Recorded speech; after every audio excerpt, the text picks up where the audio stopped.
Let's talk about politics now, though. And a Daily Maverick article published says no contracts, no clarity. Almost a year of the GNU and still no ministerial scorecards. It was written by Victoria O'Regan.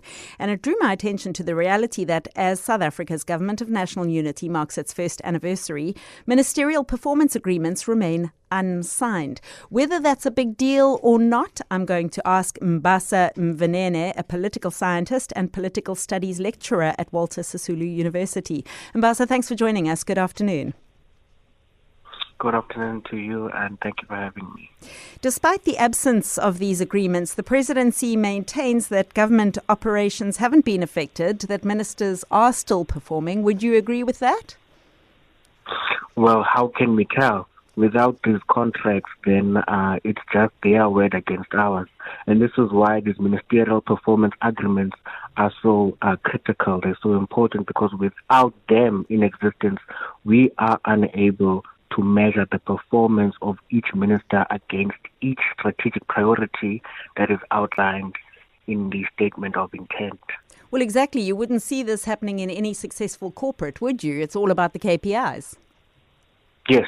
Definitely, because like I said earlier, it's impossible to evaluate performance if you are unaware of what is expected from a particular minister and how they have performed against those expectations in a given period of time. So I think the view by the presidency that this does not halt government performance or ministerial performance is really just them doing public relations. But I think as the public and in a climate where we have a multi-party coalition government, transparency is quite of paramount importance. I think so too. And not only on that, where we've got this multi-party government, but we also have one of the largest cabinets we've ever had. And do we really need it? Where is the justification? Where are the measures?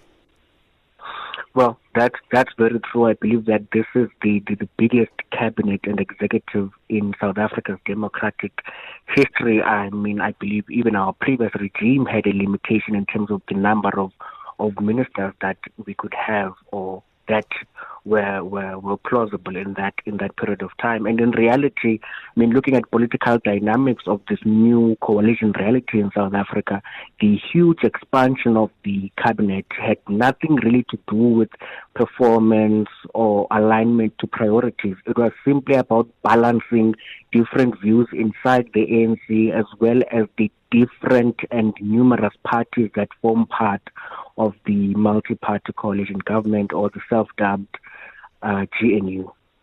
Mbasa, what's the delay? What is causing the delay in this? We were expecting to have these agreements signed back in February.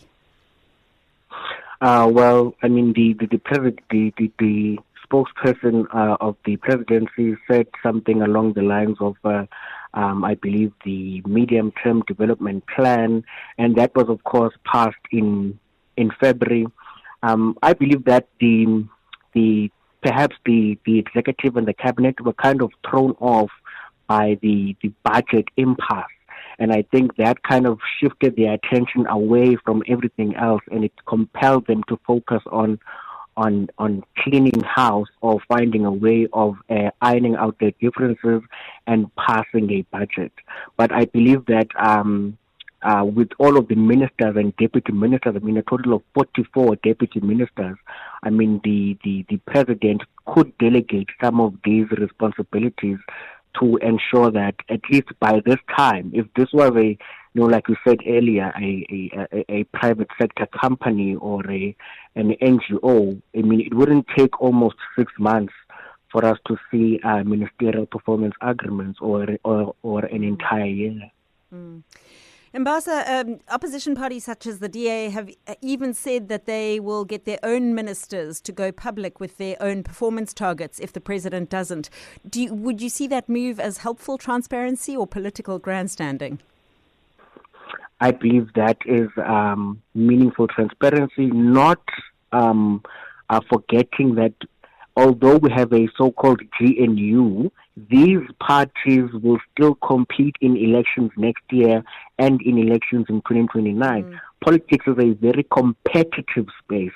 And so each party in the GNU is keeping in mind that next year we're going to elections and the electorate wants to see which party is more serious in terms of delivering services and actually getting their story together after so many years of mediocre performance that we have seen. Makes sense. What do you think meaningful accountability would look like under this coalition? Well, I think the starting point would be the ministerial performance agreements, and I think that the opposition parties in Parliament, Mkhonto weSizwe and the EFF, the African Transformation Movement, I believe that those parties, or the Progressive Caucus, if it still exists, or if it's still operational, I believe that they're doing quite, a commendable job. But I think that more than anything, we need to be aware of which minister is performing exceptionally well and which minister has an average performance and which minister or ministers are really just bench warmers or backbenchers. Mbasa, before we let you go, as a political scientist, I'm going to have a little bit of fun with this one. If you were a teacher writing a report card for the GNU's first year in power, what would it say? Well, I would say that as South Africans, I think we were taken by the euphoria and nostalgia created by the use of the term GNU. And those words got us overexcited too early. And I think we were presented with still good vibes, symbols of a substance or a commitment to systemic change, which is needed to facilitate economic development and transformation. And I think we're all now beginning to see that the kind of a second coming of the Ramaphoria or CR17, the new dawn that really fell flat on its face. Mbasa Mvinene, thank you very much for joining me this afternoon, political scientist and Walter Sisulu University lecturer.